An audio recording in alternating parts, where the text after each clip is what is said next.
Welcome to the Hoop Collective podcast. We talk about the NBA, which right now we're doing on Thursday afternoon, although this is going to be a double recording session of the pod because Stats Williams will be joining us in a session that we're going to record later today. But right now we've got Tim Bontemps joining us from New York City. Hello, guys. Joining us from Dallas, Texas. Getting ready to get on the road to Memphis this weekend for the Grizzlies. And who are they playing? I can't remember. I think it's one of the forgotten series. I'll remember it. Van McMahon. Howdy, partners. I know you've predicted a Lakers sweep of the Grizzlies because you do have the Lakers one game through a 17-game undefeated postseason run. Yeah. Well, number one, I don't make predictions. Number two, I would be surprised if the Lakers won game one. You know what I'm going to tell you real quick? We're not supposed to be talking about the Lakers here, but McMahon, save it for stats. I mentioned this on TV this morning, so maybe you guys heard me say it, but if you didn't, it's a good little trivia before we get into trivia. How many times do you think LeBron has lost game one in his career? That is a good one. Geez, how many series have there been first? Do you know that? Dozens. I'm going to say he's lost, I'm just going to ballpark it 15 times. Okay, that's a good guess. Bontemps, you want to take a guess? I'll say 10. I know it's more than like 2, so Okay. but I don't know what the number is. 21. Out of how many? Good question. I don't know. Probably geez, what a trivia question. All right, We'll have stats. All right, We'll have I'm going to take stats it to on the next tonight. level. Okay. How many has he won? How many times has he won the series when he's lost game one? Out of 21, I'm going to say 14. I'll take the over 15. It is the most in NBA history. 12. He's 12-9 in series when he loses game one. That's still pretty impressive. So what I'm saying is, it would not surprise me if the Grizzlies, who, by the way, were the best home team in the NBA this year. I think they were 35-6 or something like that. That is correct. 0% surprising, if the Grizzlies not only win game one, but womp, it wouldn't surprise me. 2, doesn't mean the series is going to be over. But that's not what we're talking about today. I want to talk about what I think will be the best series in the East, and I don't think it's debatable. I think most people believe this, which is Cavs Knicks. Now, I'm going to say that we're recording this podcast at a little after noon Eastern. We don't have an update yet today on Julius Randle. I don't know if we're going to get one today. Bontemps, maybe you know a little bit more about what's going on in the Knicks than I do. But he is not. I know they're practicing this afternoon. That's what I know. I don't know what the status of Julius is yet. As of right now, as far as I'm aware, he has not practiced in the 2 weeks since he sprained his ankle. I believe he's done partial things in practice, but he has not gone through a full practice as of yet. Just ask Tibbs. He'll give you all the info. So that would mean that you're cutting it close for game one, even if he's given the A-OK. So I don't know if Julius Randle is going to start the series. Now, from beginning of the series to the end is seriously 3 weekends. So it's 2.5 weeks. So the way a guy's ankle feels 2 days before game one and the way it may feel when the series potentially gets really down to it 5, 6, 7, significantly different. This, to me, the more I've looked at this series, and I watched, I think 3 of the 4 Cavs Knicks games when they played head to head this year. This to me is a genuine toss-up. I think this could absolutely go either way, and Randall's health, and even Isaac Okoro, who has not been practicing for the Cavs. We may get an update later than that today, but he's got a knee issue because he's a key defensive perimeter player, and they just don't have that many guys in the rotation who they can trust. So what I will say is this, when you look at the Knicks, and this surprised me, the Knicks had the number 4 offensive team in the league this year. But they're not a particularly good shooting team.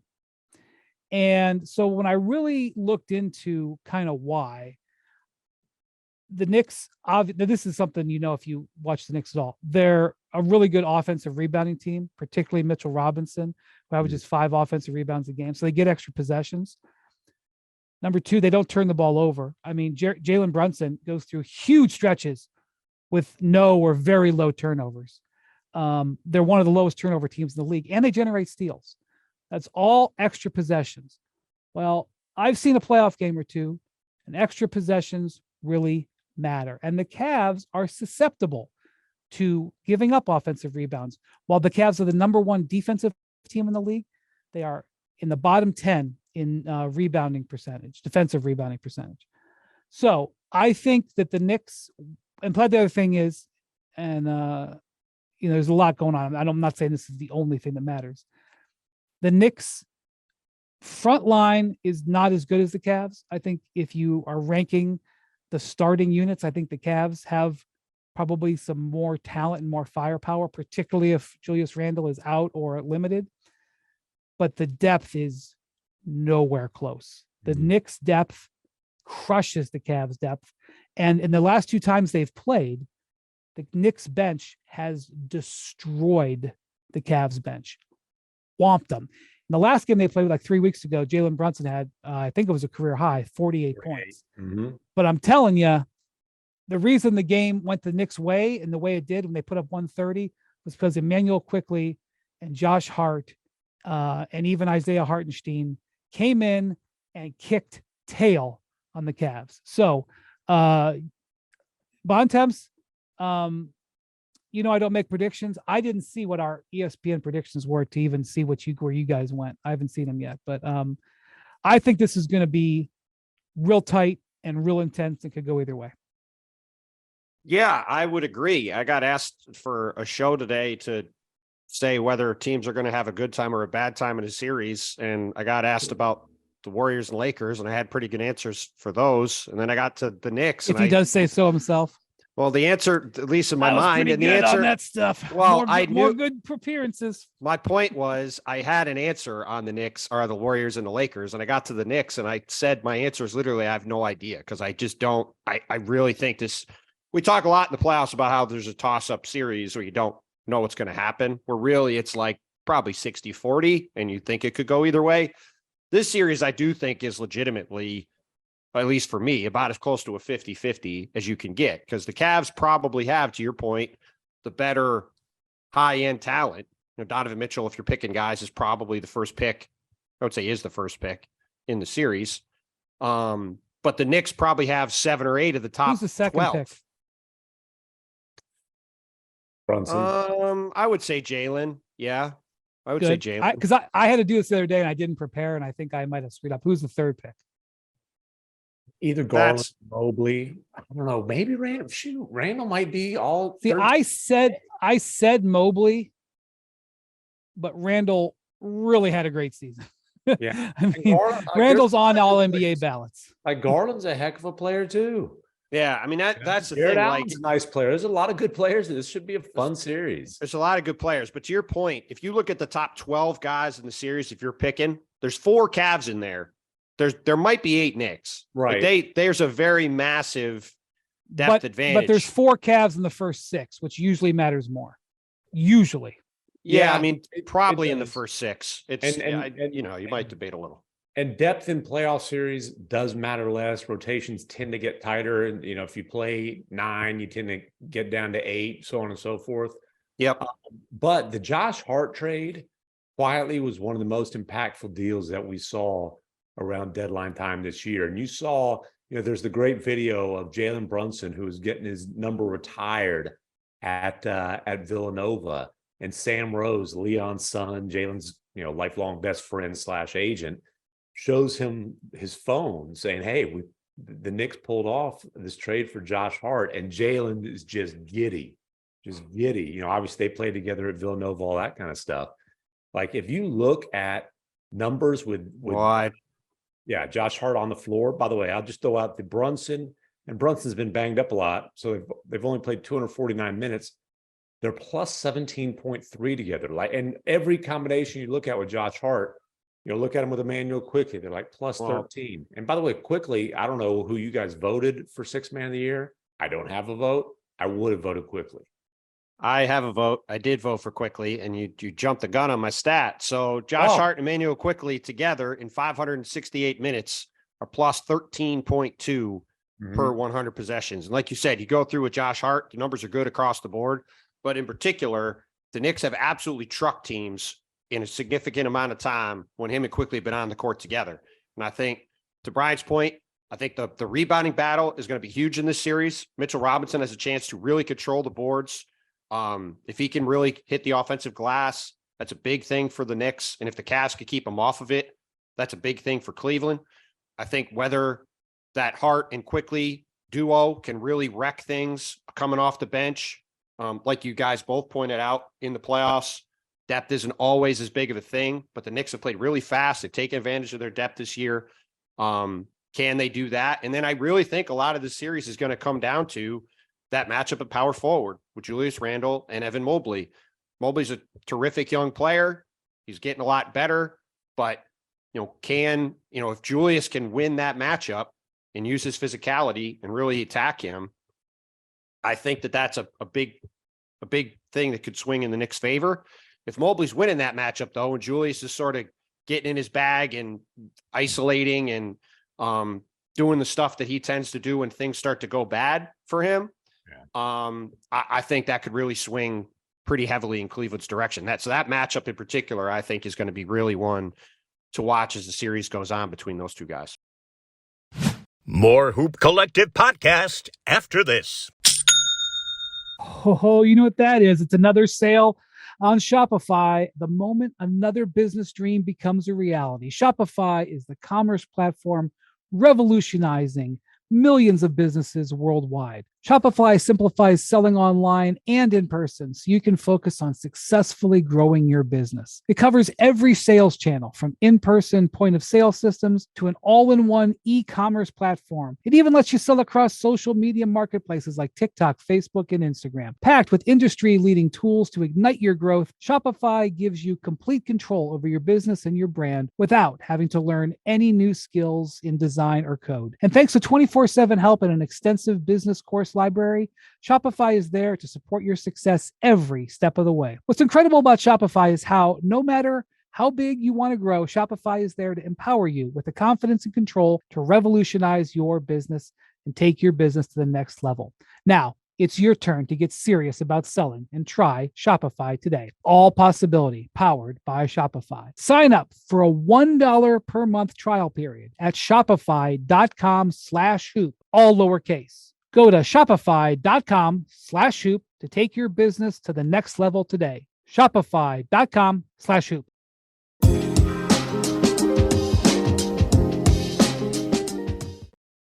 That's a great point. I think K-Ball. Oh, look at him just praising you. The new improved, kindler, gentler McMahon. Well, he was trying to shout out K-Bon, and you stomped all over it. So we got to get K-Bon some glory. The beautiful Mrs. Bontemps. Go on, Wendy. A couple of things here. One, Mitchell Robinson is known to get in foul trouble. And so one of the things that I think you may see the Cavs do is apply pressure there. Donovan Mitchell can get to the line. Garland can get to the line. The thing about Donovan is that in his playoff career, and McMahon, you've been there for a lot of it. A lot of these, yeah. He has been at times a killer 3-point shooter in the postseason. Yes. It's been boom or bust for Donovan. But he really tends to go to it a lot. I think 2 years ago when the Jazz lost in the second round, I think he averaged like 12 threes a game after he averaged like maybe 8 in the regular season. And he shot a great percentage. But there's going to be times where you take a three and you're bailing out the opposition. So, well, and by the way, just on this point about foul trouble, because I looked it up out of curiosity, Knicks third this season in free throw attempts per game, Cavs 21st. So when you're talking about a Cavs team that doesn't have a lot of depth in particular, and you've got Julius Randle and Emmanuel Quickly and Jalen Brunson, these guys that are going to be attacking the rim, drawing fouls, like in the same reason that having Mitchell Robinson and his offensive rebounding out there is going to be a big deal. If either Evan Mobley or Jared Allen gets in foul trouble, Cavs are immediately in a lot of trouble because there is not much behind them to come in and back them up. The other thing I'll say is, so overall shots and free throws. overall shots because the Knicks get extra possessions and the free throws. One other thing I want to say before I toss it to you, McMahon, Brunson had struggled a little bit this year against the Cavs in the games where Jared Allen played. 3 of the games Jared Allen played in. Here we Brunson go. shot For Ohio for MVP. Well, here's the thing. The amazing thing about the last couple of weeks is all you and I heard all season is how Jared Allen is the most important player in the history of mankind. And to be clear, before I say this, Evan Mobley is an awesome player. But starting like 2 weeks ago, all of a sudden, you just started hearing everywhere that Evan Mobley is the greatest defensive player of all time. And Jared Allen was just Jared Allen erasure. He's just gone. Not even talked about. All so right, now he's coming back for the playoffs. Finish your point before I so rudely interrupted and the bond temps even more. On podcasts, we talk about nuance. And there might actually be a world where Evan Mobley can be one of the league's best defenders, but having Jared Allen can be very important to the team's success. Nuance. So anyway, Brunson did struggle shooting the ball in the games where Jared Allen played. The game he had 48, Allen was out.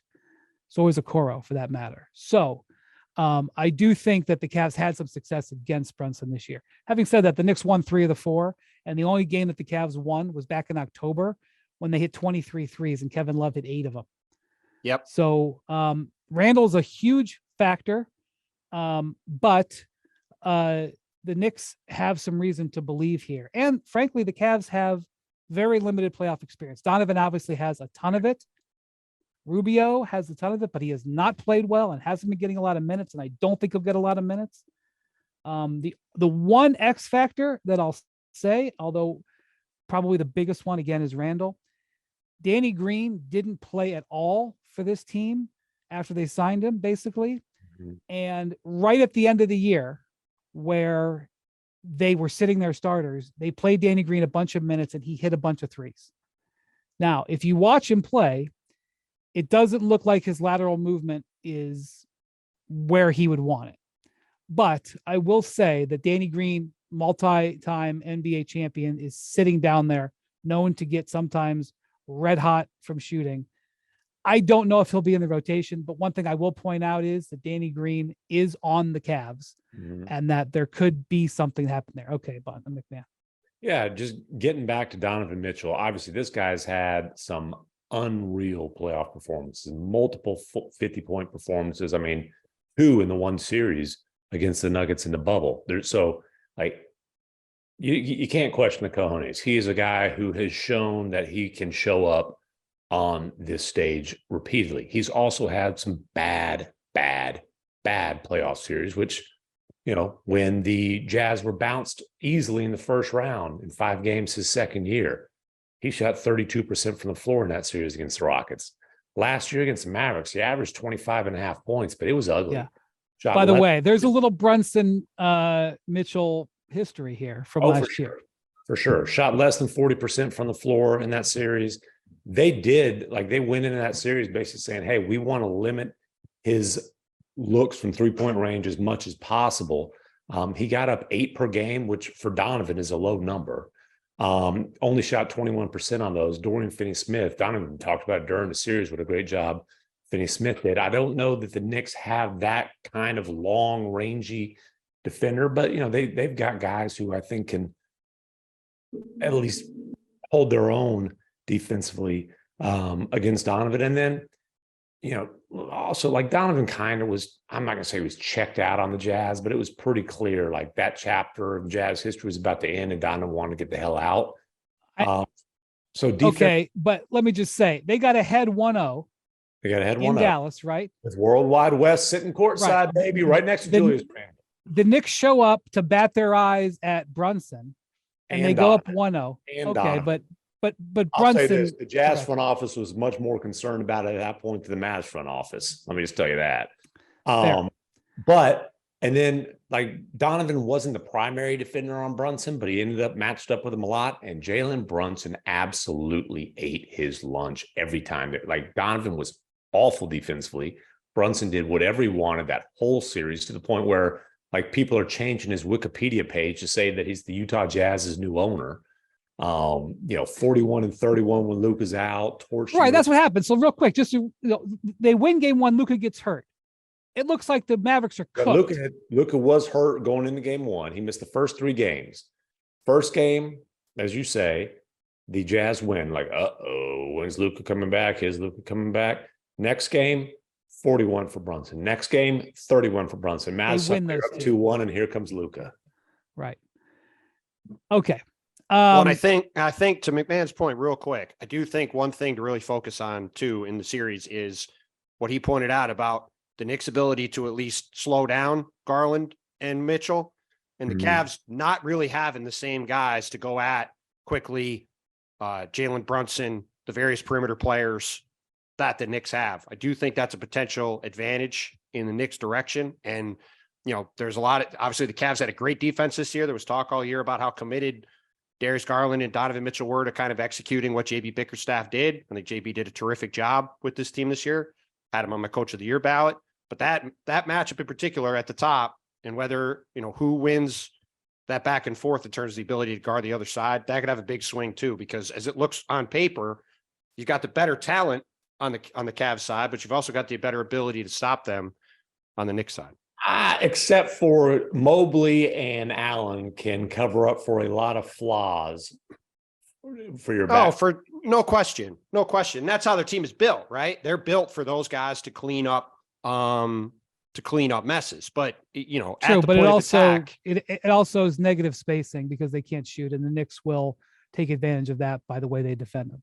All right. I want to also look at the number 4, the 4-5 series in the West. That's a series that I'm headed out to cover. Bontemps is going to be doing the Nets Philly series and also the Knicks Cavs series because they're playing on alternate days. So you'll be hardest working man at ESPN. Wow. I'm very excited to see the best series of the first round and probably the worst series of the first round. Both. Hey, Wendy Windhorst, you get to see me in LA for your game 4. Figure I might as well head over to Little Suns Clippers. You will not see me. I opted out of game 4. Oh, but wow. Game 5, potential game 5, I'll be there. Wow, I didn't know that was like an option. I didn't get that. I didn't get that opt out in my contract, Bontemps. Yeah. By the way, game 5 isn't going to be in LA, McMahon. You ain't going to be seeing him. So right. Game 4. Maybe for game 6. No, he was talking. He said game 5 of Suns Clippers. I was saying that's in Phoenix. You're not going to be seeing. All right. Anyway, that series. I know that Paul George was seen doing a little bit of shooting this week, but it's my expectation he's not going to be able to play in this series. So that's a huge factor in this. The Clippers, very difficult to read throughout the year. When they rise to the occasion, they are very formidable. There were times they had stretches this year when they had everybody together that they'd look like they absolutely could win the West. Kawhi has played very strongly post All-Star. He has gotten his stamina back up. He's back up to playing minutes. There's been a lot of stuff that we can't understand with Kawhi this year with his playing time and when he plays and when he doesn't, including not that long ago when he played a half of a game and then just stopped and then announced he was playing in a back-to-back for no clear reason.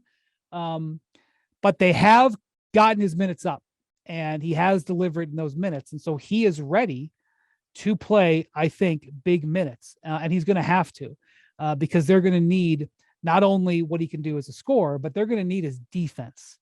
And so the Suns have been terrific offensively when Durant's been on the floor. It's a well-known stat that they're 8-0 in the games Durant has played. It is crazy that they are going to go with a lineup that's only played 8 games. One year I covered the Cavs, the year that Shaq played with LeBron, and Shaq got hurt, and then the Cavs traded for Antoine Jameson, and they started Antoine Jameson and Shaq together for the first time in game 1 of the playoffs. They started a lineup in game 1 of the playoffs. They hadn't started the whole season. So I have seen something like this before. By the way, that team was not successful. The numbers. Yeah, I was going to say, the question is, have we seen it work? Right. That's the question. Yeah. In that case, it did not. In this situation, I think you look at what you're going to see the Clippers and pretty much whoever plays the Suns are going to leave the Suns' fifth starter, and if they have to, also leave Chris Paul. The balls are going to end up in those guys' hands, and you're going to have certain pick and rolls where Ayton is going to get involved. Durant and Booker are going to have ISOs. But I think that we're going to see the classic officiating situation happen in these playoffs. I think you're going to see it big time in the Lakers-Grizzlies series, because the Lakers are a high foul drawing team, and every foul on Jaren Jackson is going to be analyzed. I think you'll see it there. I think you'll see it in the Knicks-Cavs series. And I think you'll see it in this series, because the Suns are not going to get to the foul line. That's not what they do. There's going to be a lot of isolation, and the ball is going to end up in guys like Landry Shamet and Josh Okogie and Torrey Craig's hands, and that could be a difference maker in this series. What about your boy Ish Wainwright, baby? I'm not sure how much Ish is going to get on the court. But last time we talked, you had Ish in the I don't know, what did they have, like a ring of honor? What do they have there in Phoenix? I believe the last game I attended with you, Ish was a hero in that game. Yeah, exactly. This is a fact. This is a fact. Now, this is going to be a fascinating series, and let me just say, we all criticize the Clippers signing Russ. We thought it was a terrible fit. Agree. They would be in deep, deep, deep trouble. And maybe they are anyways, but they would have little to no hope if they didn't sign Russ. And the concern was, hey, how the hell is Russ going to complement two wings who need the ball in their hands? Well, when one of those wings isn't available, they desperately need Russ's ability to generate offense. And listen, Russ has played well for the Clippers. You look at these they won 11 of the last 16. Russ and he's not like dominating the ball. He's not, MVP Russ where it's 30, 10 and 10 or whatever, but it's been like 16. I just looked it up. I think 16, 7 and 5, something like that. Let me get it right. 16, 5 rebounds, over 7 assists per game. Plus minus is almost +3 per game. And it's going to be a fascinating series. Just this, obviously, Russ tried to ease the KD versus Russ storyline. He doesn't. He's smart enough to know making this about me and him is not what he wants to do going in the series. But Durant Russ did too. And in fairness for them, they've both had all kinds of star teammates since then, where there's been other things to worry about. So I actually they've also played against each other for 7 years too, right? It's not like 7 it's years the first on time. 18 different teams. There's a lot of water under the bridge since then. Having said all that, Russ, the man who posted cupcakes from the 4th of July barbecue on Instagram, and wore the photographer's vest or whatever. The photographer vest. If you're giving Russ true serum, he would love nothing more than, oh, hey, KD, cute. You're on another super team. Take your ass home after the first round, and Russ to be the one go boom, boom, boom. Also, hey, Chris Paul against the Clippers. There's some storylines there too, man. This is a fun series. Well, and the thing I'm particularly curious about, I remember when you guys were at that Suns Mavs game, we talked about the way the Mavs defended them, which is basically selling out on Booker and KD and leaving all these other guys to shoot practice threes, including Ish Wainwright, who had a huge game in that game, right? I'm really curious to see how the Clippers defend these guys, because I still think the best way to guard the Suns over the playoffs is to let KD and Devin Booker try to score 100 points between them a game and carry them to game after game after game, because they don't have anybody else on that team that can really do anything with the ball. And I just don't believe that those guys are going to be able to hold up for 2 months, having to shoot 30 times a game. And because they shoot all these mid-range shots, at some point, especially with the way the modern game is, I don't know if they're playing teams that could score more. Now, the Clippers are in a different spot without Paul George. They might not be able to score enough, but if they play Denver in the second round, they play the Warriors in the conference finals, I don't think in that scenario, they're going to win the math doing that either. Okay. I'm curious to see. Well, hold on. Just let me finish. I'm not sure that's right. I don't feel like 100% on it. I mean, the but I am math curious to says see that when which they've way been it out there, goes. they've been slaughtering the teams offensively. They also have played no real team with Kevin Durant. Like Well, that's the thing. The best. They played that stingy Dallas defense. Yes, that's right. That's the one team they've played with everybody healthy is Dallas when Dallas was starting their descent into madness. So, we've It was a truly slippery never ass slope. Well, and like that's why I was really bummed that they didn't play their guys against either the Lakers Friday or the Clippers on Sunday, just so we could see what this team would look like. By the against way, a real the team. Clippers did play all their guys, and they barely won.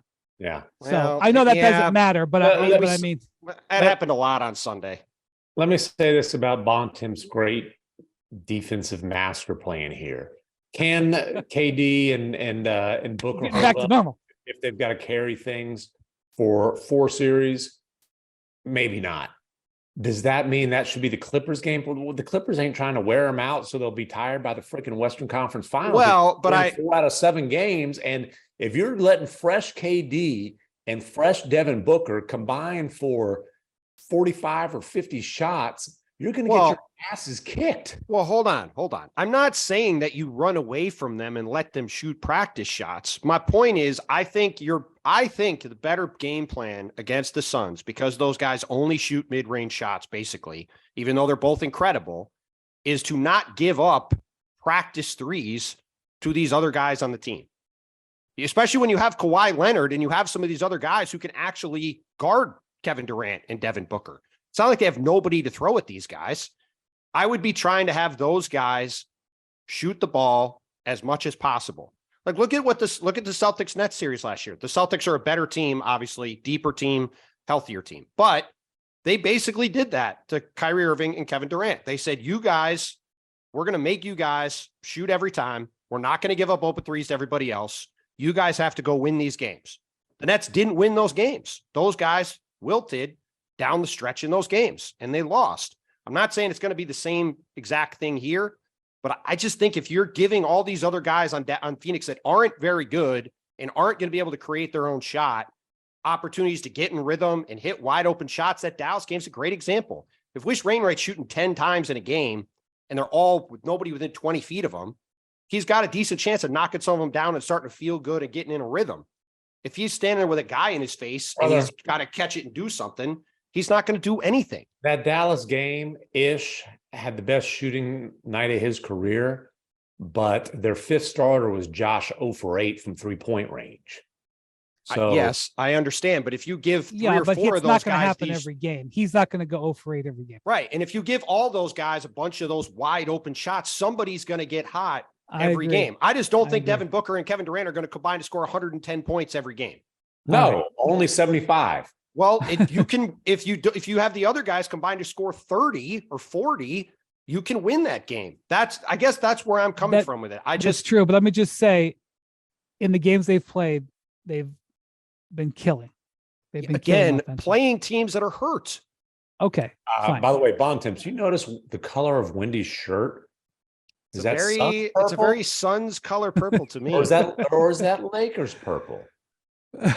I'm wearing it today. It won't be going on the road. Or is it Kings purple?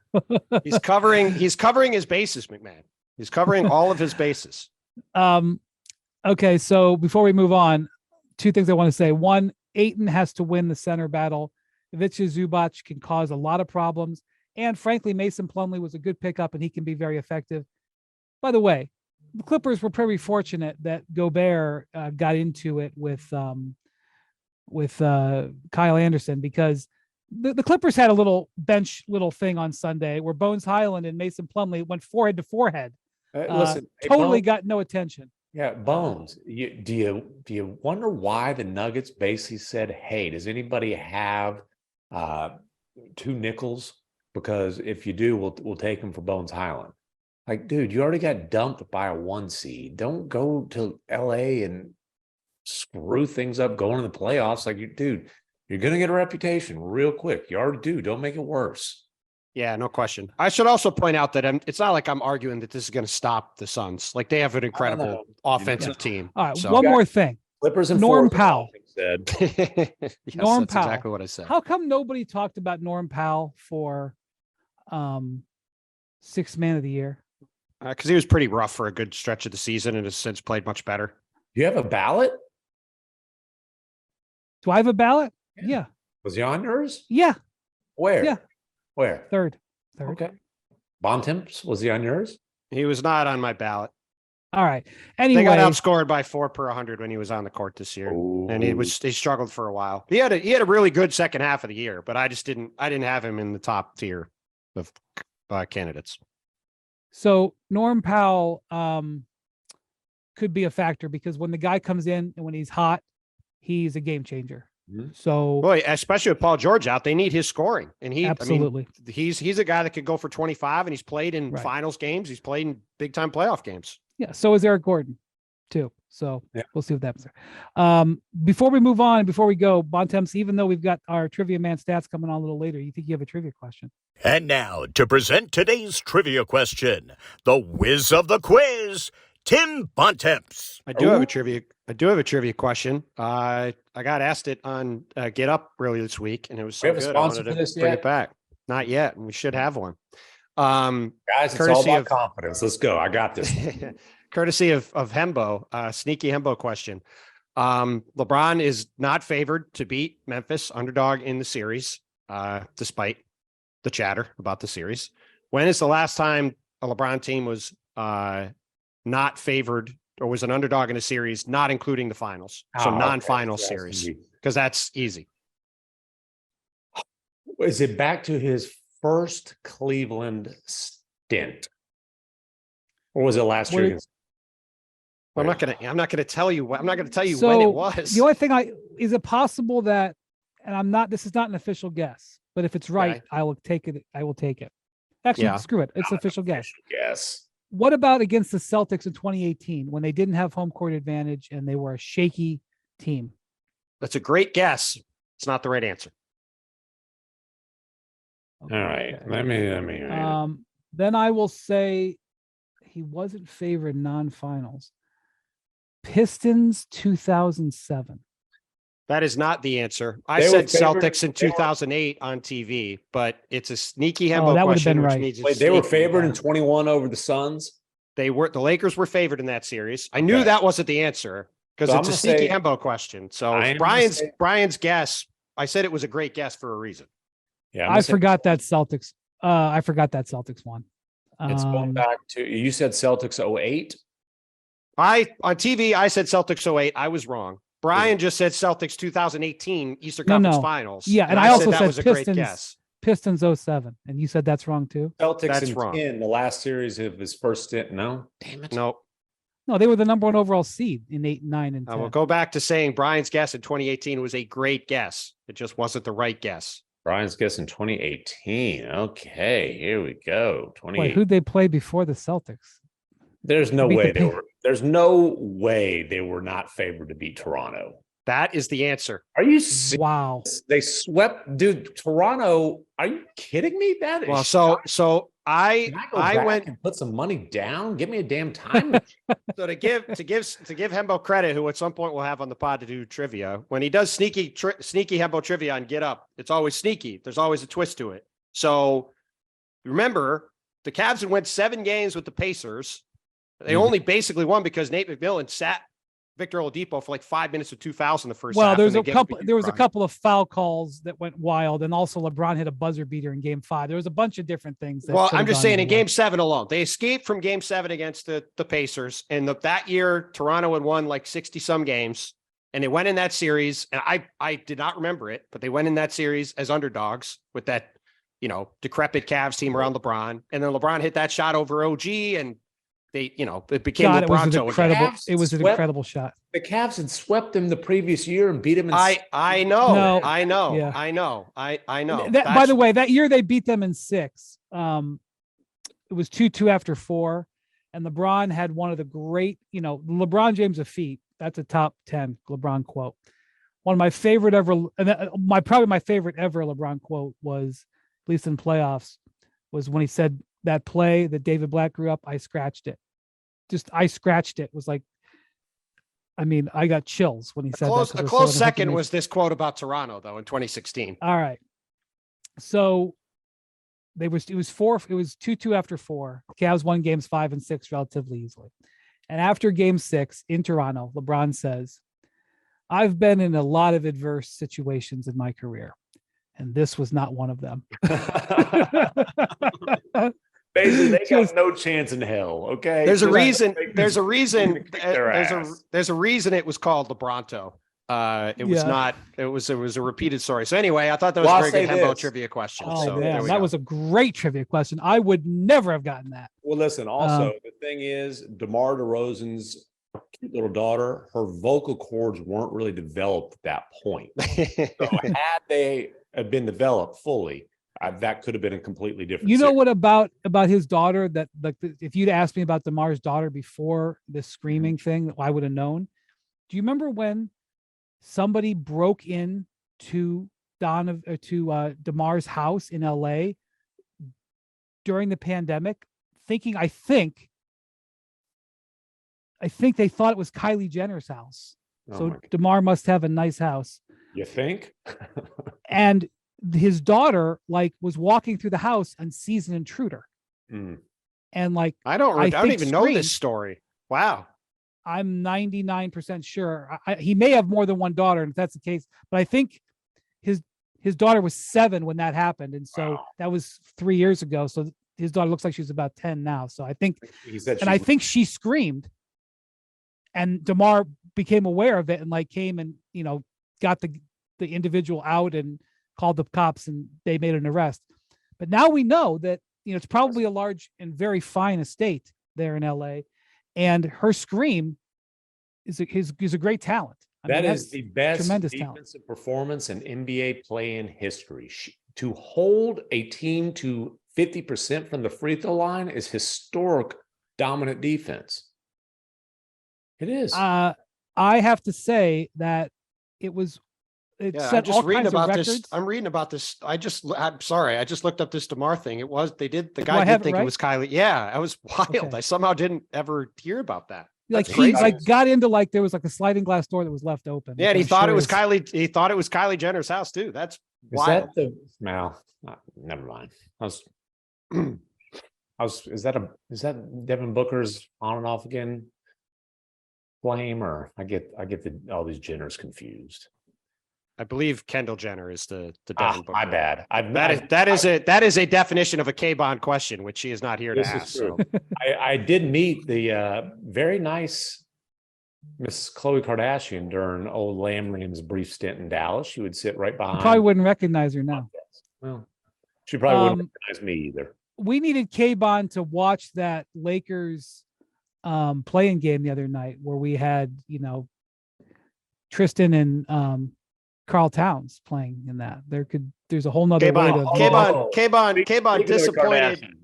disappointed that Tristan Thompson is back in the NBA. I'll just say that. She's not Tristan Thompson. Listen, there's a lot of the IT department's not a big fan either.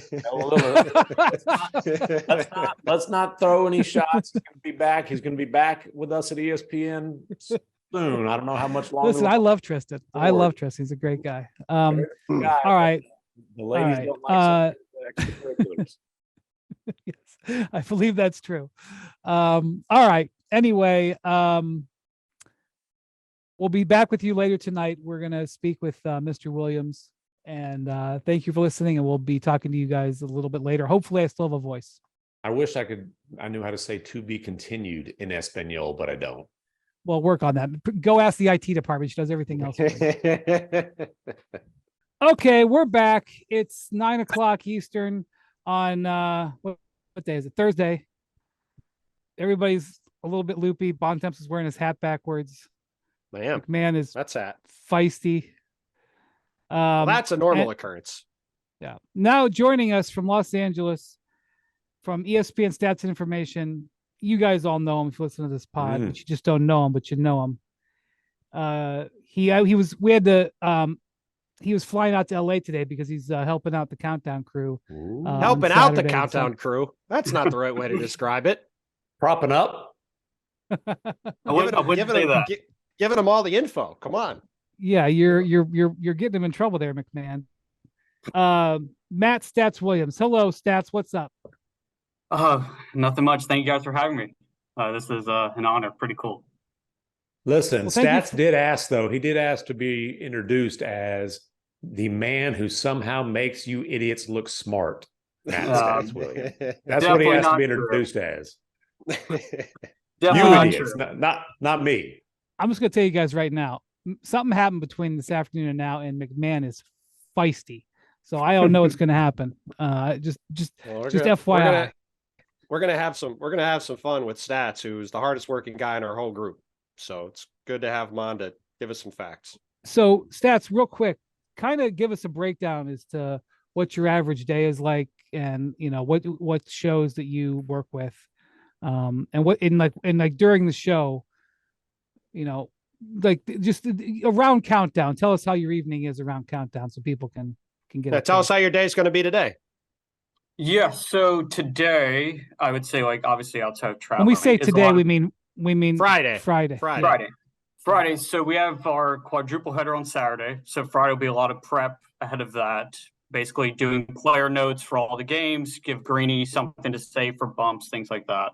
And then honestly, it's a lot of answering questions and coming up with fun, interesting, different content. Try to use historical stuff, player tracking stuff, trying to find the most interesting items I can that people may or may not find interesting. And oftentimes there'll be stuff that I'm interested in as well that I hope the general public likes or doesn't like. Who knows? But you guys prepare this big report before these games, and so it's a big report before one game, but then before 4 games, it's this giant, I say packet, that implies it's printed out. It's not printed out.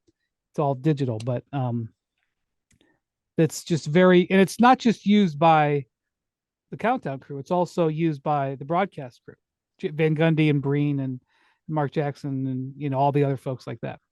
Listen, stats work is so valuable that literally the only thing I do on Slack and the one reason I learned how to use this newfangled technology is for that stats and info group Slack channel during games where they're putting out content for every game, but especially like if you get like a prime time ABC game or like a high profile game, obviously all the playoff games, like you can ask stuff in there and they'll get it to you, but usually you don't have to ask. They're coming up with things long before you're thinking of even asking.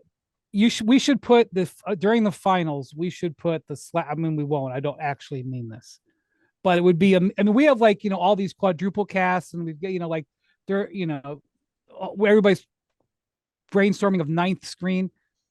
Honestly, if you put the ESPN stats and info Slack up there, especially during a finals game when we've like all hands on deck, Matt and all of his coworkers, especially in the gambling world, it would be tens of thousands of people would watch that channel as a second screen. You want to talk about a second screen? We're just talking about making Stats into a star. I like it. That's what we got to do. I don't know about that, but obviously it's myself and many others, a part of my team as well. And we live track every single game. Stats analysis group led by Alex Santiago, give her a shout out. She worked extremely hard on that side, coming up with kind of the different and during the playoffs, we care a little bit more about like the X's and O's and things like that, more so during the regular season. And her group do a fantastic job, along with using second spectrum info, which we'll get into a little bit here. Kind of give everybody a little bit of a different taste of what we can do in the playoffs. Wendy, you see what he did? He gave credit to others instead of just saying me. Are you suffering from a lack of credit from this podcast? Are you saying that I haven't supported you for like every time I punch that bad boy up, I see a cartoon Wendy. I don't see Bonnie. I drew that. I drew it. It was my drawing and I put it on there. Also, I just want to say the amazing thing about the stats and info group and like when the game is going on. So I just want you to think about what's going on at ESPN when we've got like a finals game or a conference finals game. Obviously, we're broadcasting it on the big network, but we're also probably doing it on ESPN radio. It's going out on various international feeds. There's Sports Center shows, getting ready for it. There's the Countdown show that's getting ready for it. There's ESPN radio pregame, halftime, postgame shows. There's international shows from all across the world that are in the Sports Center branding, that various ESPNs in other languages. And then all of the people like us who are like the writers, people who are going to have to go on Sports Center, people who are writing stories about it, and the editors. It's a gigantic operation that everybody is sort of hooked in, getting all this stuff. Okay, Stats. That's enough fetting. How about some stuff that you think going into these series that, well, I know what you want to start. You want to start off with the Sacramento. Yeah, I was going to say, we got light the beam, baby. We got a hot take. Can I reveal how you set this up, Stats? Please do. Well, earlier he and I were texting about this appearance on the pod, and I want to quote him accurately. I don't want to have any You're going to get comments here. Warriors Nation's just going to come after me. They don't even know who I am. They're just going to find me, just come after me because of this. I'm scrolling through here. Okay, so here's the quote. Really curious why so many people are down on Sacramento. Are the Warriors going to win in 5? ? The Kings are good! ! Yes. The floor is yours. The floor is yours, buddy. Explain why the Kings are going to win this series. Yeah, so Stats Williams. Yeah, so obviously we know Sacramento, best offense. You can, whatever metric you want to call in NBA history, player tracking error, whatever you want to do. Obviously this year is way more inflated when it came to offense, but regardless, this season, they were statistically the best offense. I am so fascinated with their offense. Everything goes through Sabonis, but it's not like kind of like the Nuggets do with Jokic, but it's the dribble handoffs. They're second most efficient dribble handoff team while running a ton of them. With Sabonis, I think the interesting part is that as a setter on dribble handoffs, he's run over 1,500 dribble handoffs, over 600 more than any other player per second spectrum tracking. Everything goes through him, but not only with him. You also have De'Aaron Fox, one of the best drivers in the league, best clutch player, is going to win Clutch Player of the Year. Along with Keegan Murray. I don't think people expected this from Keegan Murray, to hit 200 threes, shoot over 40% on threes, and be that X factor, that catch and shoot player, along with Harrison Barnes, who knows this Warriors team extremely well. I also want to mention Mike Brown, former assistant coach for the Golden State Warriors for a long time, knows that team extremely well.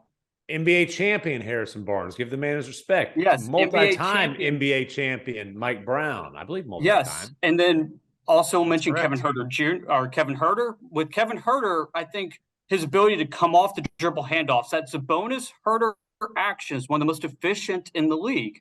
And his ability to go off the dribble, not quite Steph level. Steph is number one, then it's Buddy Hield, and then Huerter going 150 attempts or so. I'm just so impressed by how that group has come together. Now, I already know the. I was going to say we've talked a lot about the Sacramento Kings offense stats. Yeah, we have not talked about the other side of the ball. They're just playing Steph, no big deal. So I will say, if I already know the rebuttal is how they're going to guard Steph, and I said that's Mike Brown's job, not mine. I don't have to determine that. But I will say, I think when it comes to a shootout, I really think they can potentially gun with them. And that home crowd, I think I was watching as they were progressing toward clinching a playoff spot and how into it that crowd was. Hadn't seen a playoff game since 2006. Snapped the longest drought of all time for not making the playoffs. I think that crowd's going to be engaged. We already know the Warriors' home-road splits are very weird. Obviously, they've won a road playoff game in 27 straight series, longest streak ever. I'll give them that. But the home road splits this year have been very strange with them. And I'm not sure that's going to solve itself. The other X factor for Golden State, obviously, is the return of Andrew Wiggins. Looks like he'll be back for game one. I'm very curious to see how he gets back into it. This group hasn't played together. That starting five hasn't played together since early February. So I'm curious. It's almost like one team we know what their identity is. We've seen it all year. Sacramento has not missed a lot of games. Their starting lineups played 63 games together. Only team that didn't have to use at least 10 starting lineups this year. They only used 9. And the fewest games lost due to injury. I think it was like something like 76 or something like that. Where'd you get that nugget? Preparation and research for another story that I wrote. Yeah, from Stats. Go on. I wouldn't say that, but it's one of those where obviously we know the Warriors, we know the identity of that group. The identity's been a little different this year, has not felt the same as the other Warriors teams. And that's why I really think Sacramento can make some noise. And I will say, I think they will win this playoff series. Wow. I was giving you a hard time. I didn't think you were actually going to predict it. Wow. No, he's got more cojones than the man in the cartoon. I'll say that. Well, let me just say, the thing about the Kings that I don't understand, and it's probably just because I don't know the team that well. So that we know that they're not a good defensive team. I believe they ranked 24th in defensive rating at the end of the season. Maybe they're tied for 23rd or something like that. I'll give you the official number while you're talking. Well, here's what is interesting about them. When they play on the road, they're actually a top 10 defense. Their road defense is top 10. Yeah, they're like the anti-Warriors. Exactly. But they're tied for 23rd with Utah, to be specific. Okay. At home, they've got the 29th ranked defense. And I think that's because, I don't know, but I think it's because at home, they're so dynamic offensively that they just play straight loosey-goosey. Well, that's interesting. Shuck and duck. Because one thing I was going to bring up, listening to the stats there, is look, the atmosphere in Sacramento, as you mentioned, is phenomenal. I was able to get to a couple games up there, like beautiful arena, passionate fan base, starved to have a relevant team to root for. Obviously, they've gotten that this season. They have not been, by playoff team standards, any good at home, though. They are 23-18 at home this year. Depending on whether the Wolves get in or not, that would be the worst record in the West as far as home record for playoff teams. Matter of fact, it's tied with the Clippers, and then I'm looking at the East real quick. It would be tied with the Clippers and the Nets, and the Knicks actually is the worst home records. They've actually been better on the road than at home. And stats, this is, I am curious because we've talked about this on the pod before. Mm-hmm. The Warriors obviously have a historic streak of playoff series with a home win. That is up to what? How many is road that? Win. Road win, my you bad. Said 27. You just said it, 27. 27. And then you mentioned the road record this year, which is, Wimby Derby type of bad. Mm-hmm. What do you put more stock into? This, era or this season? Because they're both, pretty large sample sizes at this point. And that's honestly what I've been kind of wrestling with this group all year. It's I see the historic nature of what that trio has done in Golden State. And I will say that I think I don't want to completely disregard the regular season, but I do think them losing Wiggins for as long as they did had a monster impact on them. And I don't think he's appreciated enough. And I think after him being out for the past couple months, I think that appreciation grew a lot. And that I would say my one fear of going with Sacramento and kind of relate to your question is it more of was Sacramento really good, or did they get the benefit of being whole all year while these other teams are so disjointed? And we'll find out Saturday. Honestly, is kind of the best answer to that of how real is this team.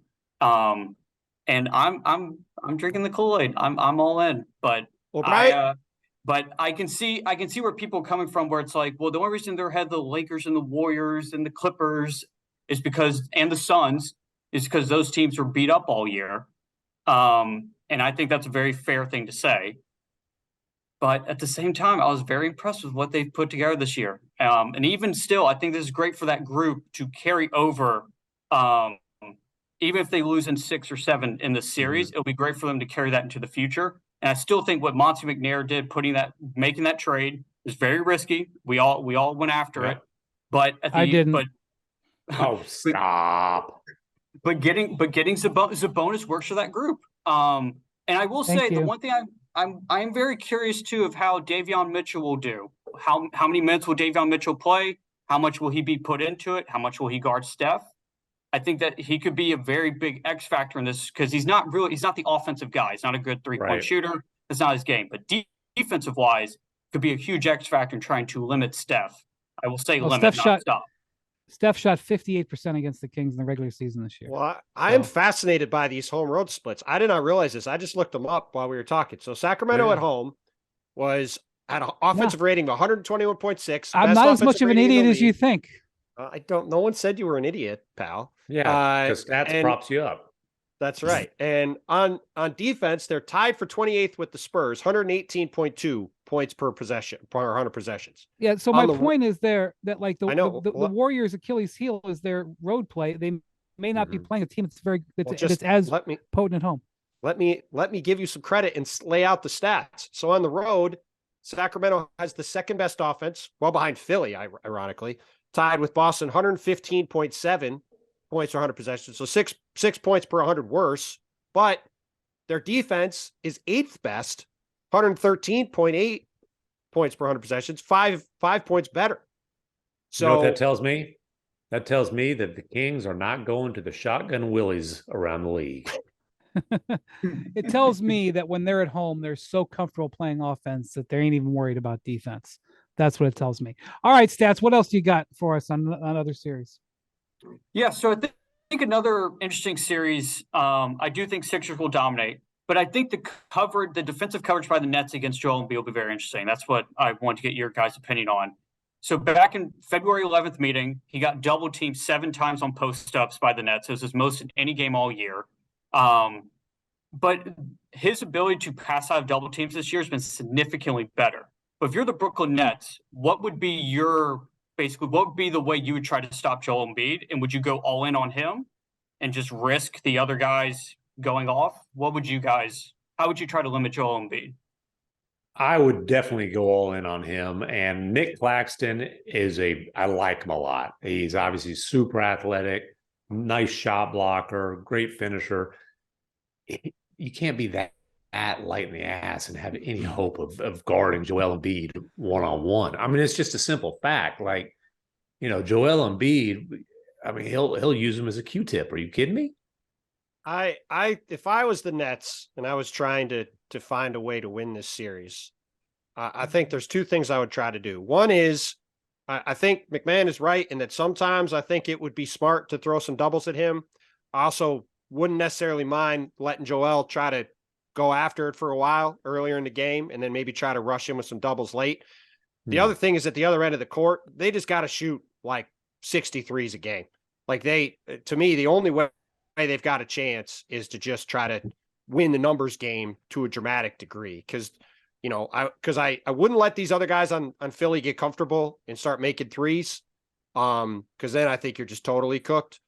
So I'd probably try to, keep Claxton off of Joel. The one thing they did in that game was they had Claxton coming over and helping as the guy doubling instead of guarding him because he's got no chance to guard him anyway, being sort of as a help side defender. I think that's probably what they'll do. But who does guard him in that situation? I think you're just switching guys onto it. Like you're just sort of scramming around, I think. Because there's nobody on the team big enough to do it, really. I mean, that's their problem. They don't have like the PJ Tucker type who can at least kind of get under him and try to keep him off his spots. And they've got a bunch of long, lean dudes on that team. Claxton, Bridges, Finney Smith. Cam Johnson's a little thicker, but it's not like he's... Man, I tell you what, though, man. I just think about that Celtics game from a couple of weeks ago. They didn't have Robert Williams, and they were trying the same strategy on Joel. Like they were trying Blake, they were trying Grant Williams, Mike Muscala, and he was cooking them all. They were cooking them all, and so they had no choice. So they had to start doubling, and then he just started boop, boop, boop. I'm like letting PJ Tucker shoot corner threes because 1-on-1 he gets the ball at the nail, the nail being, high post foul line area. That jumper for him is like a 65% shot. It might as well be a 6-footer. I mean, that's the thing. That's the thing they've changed about the way their offense is run this year. Is it's like when PJ came over, they started working on it in training camp because Joel last year against Miami was catching the ball down in the low post a lot, and Miami was bringing double teams, and Joel was turning the ball over. He couldn't really react to it well. So basically now they have him catching the ball either at the high post or at the nail or at the free throw line extended. So then he can face up and see the whole court and see these doubles coming at him. And that's where, to Matt's point, he's been much better this year at reacting and passing out of those double teams. And it's also setting him up to get those 15 footers which, like you said, it's basically just a layup at this point whenever he takes those shots. Embiid has a lot of prime Dirk in his game, and you would never think of that comp because obviously Embiid's so much bigger and, just a much more physically overwhelming force. But like he's operating, like you say, at the nail, that catch it, face up and go to work. And boy, if you want to let him shoot that jumper, he'll knock down a high percentage. That was Dirk's office from, the middle of his career, until the decline started. And then obviously he's got that one legger in his game that he took from Dirk, like a lot of other guys did. I mean, this guy is 7 foot 280 and has that kind of Dirk-like skill set, which that's a pretty good way to win a scoring title. And an MVP. All right. What else There we got, you go. Stats? So the other series in the East I find super interesting, obviously, is Knicks Cavs. Now, I know a lot of focus on the guards, Brunson, Mitchell, and honestly, if we get the kind of duel that they gave us a few weeks ago, and when Brunson had 48, Mitchell I think at 42, we're in for a fun series. But the one element that I'm super fascinated with in that series is Cleveland ranked first in defensive efficiency, but they're 23rd in three-point defense. And now you can argue all day, is that luck? Is that actual defense? Whatever the case may be. The Knicks love to drive and kick. That is their bread and butter. That's what they do quite often. And they ranked in the top 10 on threes made that came off kick-out passes. The Cavs ranked 29th in defense on threes that came off a kick-out pass. And Wow. and that was roughly 41%. When Allen and Mobley were on the court together, that was 45% they were giving up on threes my on God. kick-out passes. Wow. Whoa. So that is a hell of a stat. Stats. I'm trying to I'm all for them trying to protect the paint all day. But that almost gave me weird vibes of is this like a Bucks thing that they went through a couple of times where teams just drain threes and that's how they got eliminated? But I wanted to present that to you guys to get your thoughts on. Well, they've definitely had quite a few games this year where they've gotten cooked on threes. But, as you mentioned, they're number one overall. So it's a give and take situation with them. Man, that's 45% on kick out passes and shooting directly off of it. I just think obviously it's very tough for Allen and Mobley to both rotate like that, right? And teams just drained threes against them, and they had a lot of good looks. I watched some clips of even from the Hornets game from a few nights ago, and they were getting open looks, especially in the corner. So it'll be a very tough thing for them to try to navigate through that, especially the Knicks love shooting threes. So the Cavs had, I was looking at it now. The Cavs had the lowest opponent 3-point attempts per game, but as you said, Matt, they were 23rd in percentage given up, the 37% a game. And what you were talking about, the guy that it made me think of was RJ Barrett, who has not had a very good year for the Knicks. If you look at the Knicks stats, they're sort of a pedestrian team when RJ Barrett is on the court. And then when he goes off the court, they become a super team. And he's in particular been very streaky shooting the ball. And when you talk about those stats in particular, it makes me think that he's going to be a pretty significant swing piece in this series, both from the standpoint that if he's hitting shots, then the Knicks look pretty good. And if he isn't hitting shots, how quick is Tibbs going to pull him, as he's tended to do since the trade deadline, and go with guys like Josh Hart, another very iffy, streaky three-point shooter, or Quentin Grimes or Emmanuel Quickley, guys that are much more three-point bombers that can maybe take advantage of that. This three-point stat with those two guys on the floor explains something that I've kind of wondered. And I just double-checked this with pbpstats.com, where you can punch in guys and see different lineup combos. So when they've got both those bigs on the floor, they're a very good defense, 111.7, which I don't know where that rank in the league this year, but pretty high up. But they're better with one or the other. It goes down to 110.8 when it's just Mobley and 109.5 when it's just Allen. Boy, don't tell that to Bontemps. So I don't tell that to all these people who voted Mobley as defense player of the year. But these are simple facts. And then they also have opponent shooting percentage, opponent 3-point percentage with both is 38.6 With just Mobley, it's 38-5, and then just Allen 33-5.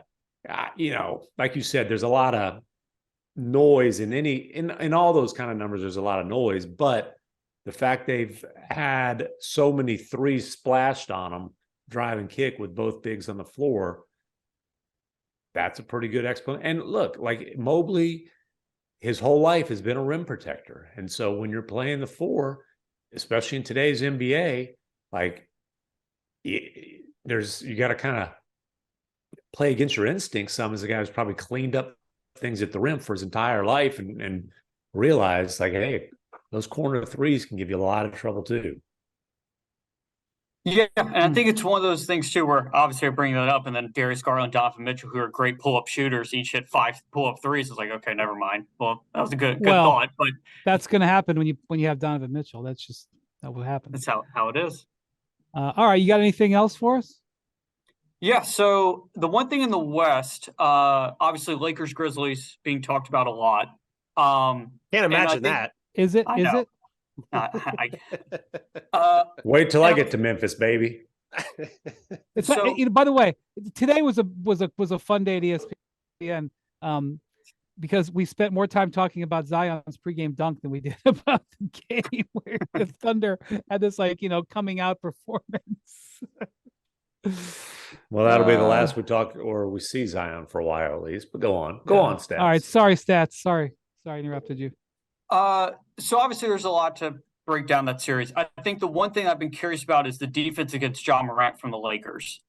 During the regular season, there's a lot of Dennis Schroeder, but all of those games, none of those games were full. You did not have a single game out of their matchups where LeBron, AD, and Ja all played.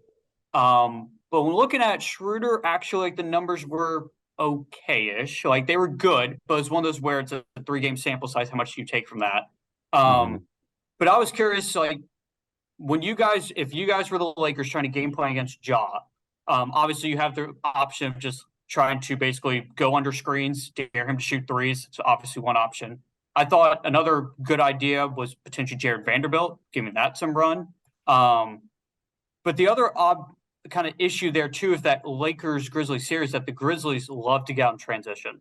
And I was trying to look into the numbers of trying to figure out how are the Lakers going to stop them in transition. The Lakers' transition defense, even though their defense was better the following 2 months, the transition defense was still bottom half of the league for the entire season. It's in the bottom 10. So I was also it's almost like a two-part of like, how do you stop Ja? And then adding to that, how do you stop Ja getting out in transition and hitting those guys in transition, Luke Kennard, Desmond Bane on the three? Well, the answer to how do you stop Ja, the first line in the scouting report is keep him out of transition. And then it's like, well, great idea. How the hell do you do that? Right. So that's tough, especially like, when you play the Grizzlies, who, especially without Steven Adams, they are not a good rebounding team. Like Jaren Jackson Jr.'s biggest flaw is that he's, averaging 6.6 rebounds, and that's his career high. But how much do you want to crash the offensive glass and risk, a rebound leading to 3 seconds later, Ja's jumping off of a trampoline and doing a halftime show type of dunk on you? Or as you said, Kennard or Bane. Now they've got 2 guys who are elite shooters. That's an interesting thought with Vanderbilt. And he was great when I saw the Lakers last here in Dallas against Luka. I think that's the kind of guy Vanderbilt's really best suited for, though, is a guy who his length, his activity, his tenacity can wear him down. He doesn't necessarily have to be worried about being outquicked. Yeah, pretty much have to worry about being outquicked with Ja. Yeah. So a couple things. I think to your point about Dennis Schroeder, to me, the Lakers need to start Dennis Schroeder over D'Angelo Russell, have him guard Ja Morant, and then when Ja is off the court, have D'Angelo come in and run some pick and rolls with AD and take advantage of him then. But to me, if they try to start D'Angelo out there against Desmond Bane and Ja Morant, that is going to be rough, because you saw last year in that Wolves-Grizzlies series, the Grizzlies really took advantage of Russell throughout it. The other, to me, this series really comes down to Memphis's discipline.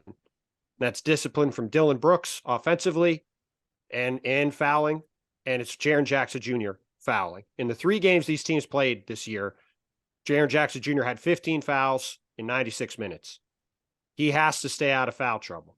Dylan Brooks shot 11 for 45 and was 6 for 20 from 3 in the 3 games this year. He cannot do what he did against the Warriors and shoot these guys out of the series. Now, the one thing I think that the Grizzlies I would guess they're going to do, and I think will work to their benefit.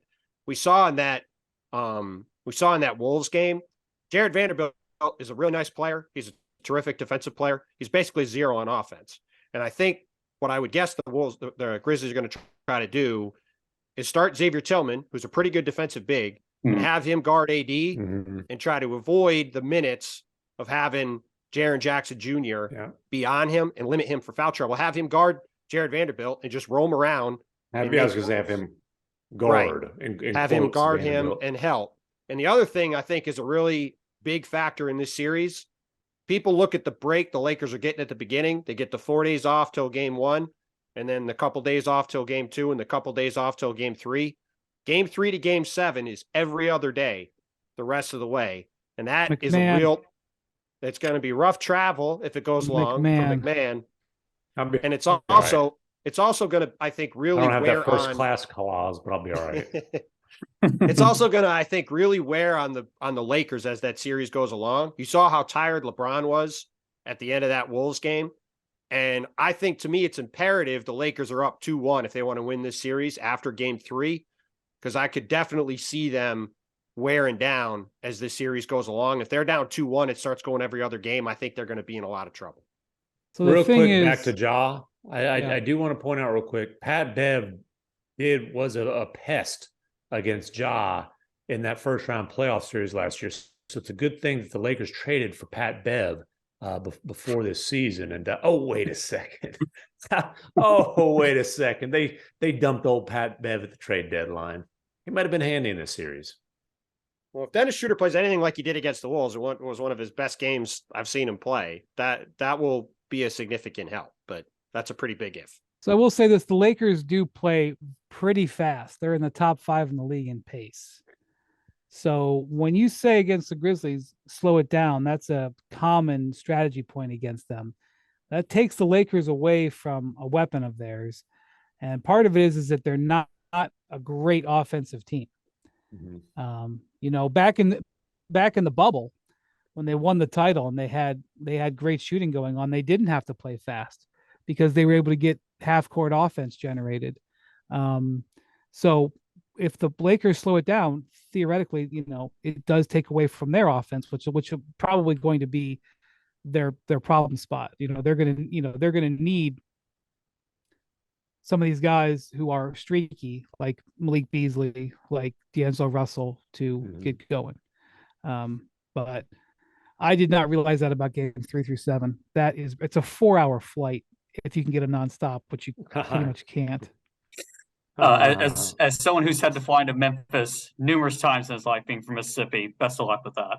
Well, it's a sweet deal where I'll have layovers in DFW, but not go. It home. won't be. I was going to say not be going That's home. That's the worst. I'm thinking a pit stop at home between games 2 and 3, but other than that, I'll be. And the worst part is, not only will I not be able to go home, but I'll be stuck looking at Max 7 Seed's ugly mug the whole time. You guys fly different airlines, so you guys at least you won't. Woo! That is true. But back to Tim's original point about the free throws thing too. The Lakers led in free throw attempts and also gave up the fewest free throw attempts per game this year. 6 teams ever do that.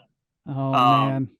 And wait till these post-game press conferences, baby. I know. And here we go. And the other team, it was like a Hornets team from 6 years ago, a Sixers team in the mid '80s, and then 3 Wilt teams, which makes sense because he never fouled and he got to the line all the time. But that's going to be a huge factor in this too. And I thought Jaren Jackson Jr., I think his fouls per game are up this year, but I thought he did a better job of trying to avoid the fouls. Yeah, he got better as it went. Yeah, well, I thought, I know people bring that up all the time. I thought he was better this year at doing that. The numbers might not necessarily say that. But that actually, I'll go back super quick to the Kings-Warriors series too. The Sabonis fouls too. I think that's going to be a big X factor in that series as well. I wanted to mention that because Sabonis fouled out think the most in the NBA. So that'll be a X factor in that as well. If Jaren Jackson can stay on the court and Dylan Brooks doesn't shoot them out of the series, Memphis absolutely should win this series. They are the better team. But with the injuries to Steven Adams and Brandon Clark, it could potentially expose their interior defense as a problem. Like I said, I think Xavier Tillman's a really important player in this series. If he can hang out there and hold up okay against AD and keep Jaren from having to guard him for long stretches, and he can play help defense and not be in a situation where he's got to foul, that will really help them a lot. Well, Wendy says that the Lakers are going to be playing 8-on-5. So, we'll see. Stats. If there's I'm saying that's what they're going to, that's what people are going to think. I'm just saying, if there's any particularly glaring, specific ref stats with the Lakers, I'll be happy to take them. I don't think McMenamin wants them. I'll be happy to take them. But seriously, though, just to kind of pull the curtain back, the amount of information we get from the stats and information group, it goes from everything like you're talking about, like X's and O's, historical stats, the ref stuff. Like, I don't know if you're Wendy, you'll remember this for sure. This was 2011, and the Mavericks had lost like 16 of 17 playoff games. Crawford. By Danny Crawford. And it was trust me, Mark Cuban knew all those stats, but our stats and information group before, I think I got those at the end of the previous year's playoffs, right? And I'm talking, it was pages of just relevant stats. And in the morning, I'm waking up every game. And fortunately, it happened in game 2 of the first round, so I didn't have to wake up early too many times. But as soon as old Danny Crawford got assigned to Mavs game, I hit send on the story that I had already written up, and it was a story where all it was we had stats and information stuff out the wazoo, and I was able to put it into coherent sentences. Even made McMahon look smart. It's great work. Congratulations. And made Portland coach Nate McMillan rather perturbed, but that's okay. Well, what's the over-under on fines for complaining about officiating in this Lakers-Memphis series? Is it 1-5? Oh, I think over that for sure. I was going to say 2.5. Yeah. It's competitive. Well, it's going to be a lot. Also, okay, so what's the over-under for combined T's for Draymond and Dylan Brooks? I'm going to put that at 3.5. For the first round or for the playoffs? No, but I'm sorry. Why am I saying Draymond? I'm thinking the second round. Damn it. Never mind. Scratch. You guys, I've got another story. I think in terms of stories I'm working on, I've got a story that I'm working on in regards to that. I'll say this. They both have the same favorite referee, and if that matchup ends up happening, I'll write the story and you'll see who. It might surprise you. It's not Scott Foster with 3 little T's. I can tell you that. All right. Well, thank you so much, Stats, for coming on and spending some time on an off night here with us. And for making us smarter yesterday, today, and tomorrow into the future. So yeah, and I appreciate travel it. Safe, and we'll see you out there on the road. Yep. Thank you guys. Appreciate it. All right. Thank you to Adi, who's came in and pinch hit for Jackson on the night record here. Jackson had enough of you, McMahon, for today, and he was so have you. Adios, thanks, amigos. Oh, sorry. Thanks, go ahead. listen to the Hoop Collective. Adios, Thanks, listen to the Hoop Collective.